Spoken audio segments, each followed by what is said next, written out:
Hello, you wonderful people, and welcome to another episode of Not Too Comic Book. This being a show where we talk about TV shows that are adaptations of comic books. For today's episode, I'm going to talk about Viral Hit Season 1, Episode 10. A lot of really interesting things went down in this episode, so let's break it down. So we're continuing with the comedy crew, and our Viral Hit team is looking at their videos, and obviously it's like they've got like over 700,000 subscribers. It's like, and even like Hoban's only takeaway from it was, oh my god, we need to start throwing snakes at people. But it's like, well, they do other pranks too.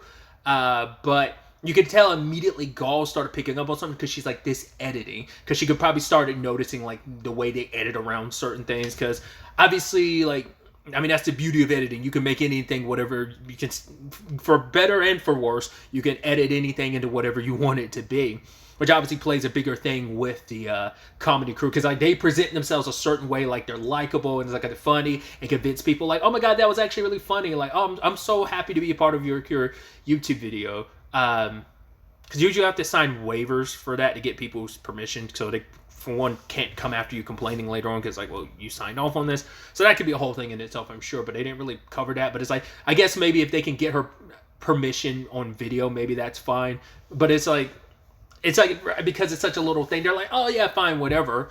But obviously the comedy crew shows their real colors when they're around Hoban and the others, poking fun at him. It's like, oh, did you actually really beat Taehoon and Paco? It was probably all BS. It was staged, yada yada yada. Poking fun at Gao for wearing, it's like, oh, you're wearing your Friday coat instead of your Wednesday coat, and then just poking at Snapper. But Snapper brings up the fact is like, doing comedy videos like that, prank videos, it's dangerous. Like, you sure you can get the benefit you're getting, but it also could have a massive drawback to it, and that's what you don't always get to see. Sometimes you get to see it, you know, in real life and stuff, the whole aspect of, yeah, but what about people who are not okay with that? We've seen time and time again, and, you know, over the years of YouTube pranks, of how that can go wrong, you know. So it's kind of like, yeah, the reward, it's a very high risk, high reward type of situation. Like, oh, if you're able to get something viral, it hits and pops off, but also like you can do something that ends up putting you in danger or causing a lot of issues, and, you know, just, once again, we've definitely seen the backlash and drawback to prank situations. So it's kind of in that ballpark. But Hoban's completely not listening because he gets a text from Boomy, which you could tell, like, Snapper's annoyed because it's like, hey, we're trying to, like, have a meeting here, but Gall's like, pissed because it's like, right, I like you, and all you're focusing on is Boomy. Snapper even's like, oh, are you doing anything this weekend? But before that even comes up, Hoban hears about what happened to Boomy. It's probably not broken, but it might be sprained, but she has it like wrapped up, and Moonseong's there like, yo, what happened to you? And she explains that, right, what we saw last episode, their prank video made her like fall back out of surprise, and she hurt her leg. Literally, a car was speeding towards her. She could have severely gotten hurt if the person didn't like hit the brakes. And the people weren't even asking if she's okay. They were laughing, being like, oh man, we can't wait till we edit this to almost be like, oh my god, look what almost happened. Like, we not only surprised her, but almost look what happened here. Oh, look at the content we're getting. And that's what annoyed, like, her saying, like, right, the prank or whatever, that it's whatever it is. But them laughing after the fact, like, it's what annoyed her. And then Hoban overhears all of this. And she's like, no, I'm good, I'm okay. But for him, it's like, I'm going to leave because Moonseong's here. And he's like, basically saying, like, there's kind of a rule for the weak that we don't stand tall in front of, like, the strong or whatever. But for him, it's like, you just need to rest up. He's also said the line, which I thought was a really sweet line, saying, I'm sorry I wasn't the first one by your bedside. And so he leaves, and he kind of tells Boomy just to kind of rest up. And obviously he's there with Gall and Snapper, and it's like, right, we'll basically get them back for this. And I love just like once in the comments being like, yeah, let's go, because he's like, Viral Hit's going live now, and it's just like, it's that moment where you're like, yeah, Hoban's a real protagonist. That's my main protagonist right there. He has those moments every once in a while where he gets dead serious. It is also that thing that even Snapper later on, it's like, oh, it's interesting you weren't going to do anything before, even when it was Gao, but now that it's Boomy, it's a different story. Gao doesn't push that angle, but Snapper sure as hell does, and he's like, no, we gotta do something about it. And Snapper's like, ha ha ha, that's funny, get out. Once again, I don't know what that aesthetic bit. I don't know. It doesn't come up like that often, but it pops up every once in a while. I think I talked about it previously when he did it. Like, just a comedic thing of him sliding, like, horizontally across Hoban's desk like that, and just staring at him with like that deadpan look.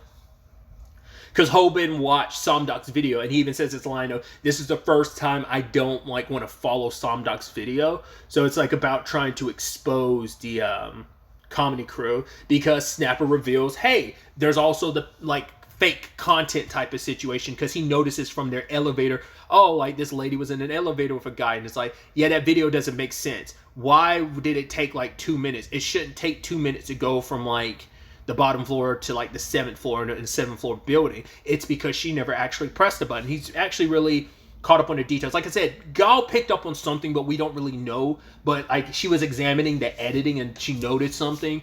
But yeah, it just showcases like, right, oh, like busting one of their friends for smoking. Oh, we call the cops on them. Ha ha ha. No, actually, they lied to the cops and like, oh, we thought he was some wanted criminal. That's why we called the cops. Like they, you know, if they're not paying people like the lady in the elevator was paid just to play along, you know, they're like, they make, you know, faking content for views and stuff like that. Once again, parallels to real life and stuff like that. Like I said, it's so interesting because like it's such a disconnect for me, because I'm not going to pretend like I've never watched any prank videos on YouTube. I did for a while, but then like I just moved away from that content, and it's just like I said, it still persists. I'm not saying it doesn't happen on YouTube. It most likely does, but it's not part of my algorithm. Hasn't been for a long time. I only find out stuff like that. Like I said, it's typically on other platforms like a TikTok or something. It's typically where I see it, and that's usually because that's part of someone else's algorithm. So that's always that interesting element of it. But it's like, yeah, we got to expose them for all of that, but it's still not enough for Hoban, because he wants to get them back even more for what they did to Boomy. But also like, right, you're presenting yourself a certain way and you're like, you're terrible people. But then there's also Rumi showing up being like, oh, like we want to collab, like maybe you could spill something on me and we could do kind of a prank video. But for him, it's like, if I'm not going to fake content just for views, and he's like, if you're going to actually be all about that, then you should go hang out with the comedy crew, which she immediately does. Oh my god, you spilled coffee on me. It's like, oh, you're such a good actress, Rumi. And then they proceed to talk all mad shit about their viewers of like, oh yeah, they're suckers, we're weaseling them, we got them, they'll believe whatever we make them believe. In fact, we're going after viral hit. We're going to do a smear campaign. We're going to edit stuff and then make it seem like they're fake, and make it like, oh, like everything Viral Hit has made has been fake, and kind of undermine them and take their viewership and stuff like that. But like Rumi doesn't want anything to do with that, but they blackmail her being like, see, all that shit talking to your audience, we recorded it. She's like, funny, I was also recording you saying all the stuff that you were going to do. And then the audience is like, whoa, wait, they were going to blackmail Viral Hit because it was live streamed. And so it's like, cool, the crew shows up looking badass as ever. And I love the whole, like, I remember that specifically from the webtoon, Hoban and Rumi walking past each other and giving each other the high five. But it's like, yeah, sorry about it, Rumi, but we did also, like, record that part where you were shit-talking your audience. She was like, what? Once again, those little moments where her voice changes because she's not putting on, like, the really, like, dainty, like, voice that she does for, like, her live streams and stuff, like the pretty girl voice thing that she does. Doesn't mean she's not pretty without it, but she hams it up, obviously. But Hoban's like trying to look intimidating because that's what was Somdok's advice, which I love. Somdok got him again. I love the whole like oh, there is no way for you to do that. Sayonara, and takes off. He's like, what? You're really leaving? And it's like, but there is a way. He's like, Jesus, he got me again.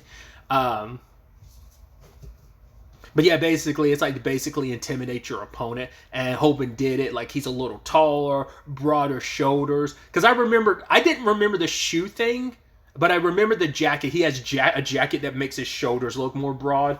And it's like, yeah, you're supposed to keep up this front. And I love that the entire time his inner monologue is, don't break, don't break, don't let them see you fear in fear. Don't let the illusion crash. But then he steps the wrong way, his shoe comes off, and you find out he's got like insoles to make himself look taller. And everyone's just, because everyone was like, even the chat being like, oh, something seems a little off. Oh my god, he looks so cool, everything. But then it's like, oh really? For a second I almost believed this BS. And he's just like, can I get my shoe back? And he's just like, I'm dead. I'm over. I just, this is it. This is over. So that's where the episode ends in that regard. So I'm excited to see where all of this takes us once again, knowing the conclusion. Obviously, there's still the Mongi stuff. We haven't really gotten to that. So, but that's probably not. That's probably all going to be saved for like part of that's going to be next episode, but also part of it's going to be like concluding that on like episode 12. But like it's about concluding all this with the comedy crew next episode. But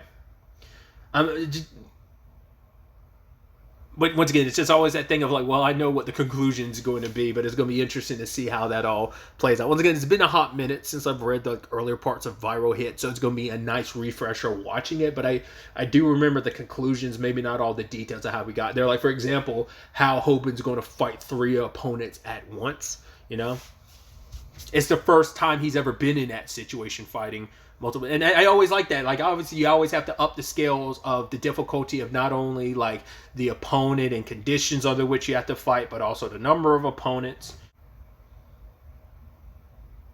It's kind of spoilerish, but I was about to say, like, I think this is the first time he fights. Obviously, it's the first time he fights multiple opponents, but it's a while before he fights multiple opponents again, because most of his fights are like across the series tend to be, with some exceptions, tend to be like one-on-ones. So,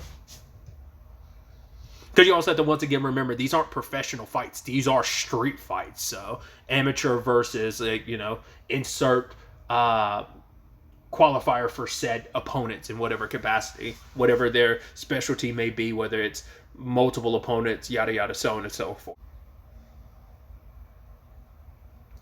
But I also really quickly want to talk about it. This is one of those examples of, it's not like the perfect example, kind of like the Snapper episode where, I think it was episode 5 that was called Friends. Like, not like that was showing you a different side of Snapper. This episode kind of, it gets you a little bit more with Rumi. That's what I was, like I brought up previously. I was like, wasn't Rumi a little bit more involved? Not directly involved, but I swore she popped up more prior to this. But this episode is kind of like the benchmark of like going forward, we're definitely going to see a lot more Rumi. She's going to be a more main character, where she like was very much in the background for up to a certain. I mean, it's kind of like Gal. It took like, at least anime wise, she was kind of backseat as old man, in chat, in the webtoon. But at least like character wise, like we saw Gal like during the, so it's interesting. Like, once again, she's had more of a presence in the anime than Rumi has in that capacity. Which, I mean, once again, she still did even in the webtoon in this point in the story. But yeah, like you would definitely get a lot more Rumi going forward, especially because she's going to be extra persistent about getting that collab. Considering she was like, Hoban made a promise, like, cool, you help us out with this and we'll collab with you. So, and once again, this is where you get to see more of Rumi and get to see her personality. I'd assume she's going to be in the next 2 episodes because of that, but maybe not. Maybe I'm just conflating it with like later on. I know the bigger presence she has, and like I said, the more time you spend with her, the different side of Rumi you get to see, at least like a little bit later on, before we kind of see like beyond the Rumi she presents herself as on camera. Just like you got to see everyone else's kind of personalities like outside of like who they are off camera. Like, you see, like Rumi still keeps up that pretense even off camera. So either way, I went on a massive tangent there, so I do apologize. Like I said, very excited to see where the next episode takes us with all of this. But really, that's all I wanted to talk about. So the next time we meet, be happy, be safe, live life to the fullest, and enjoy it. Good day and goodbye.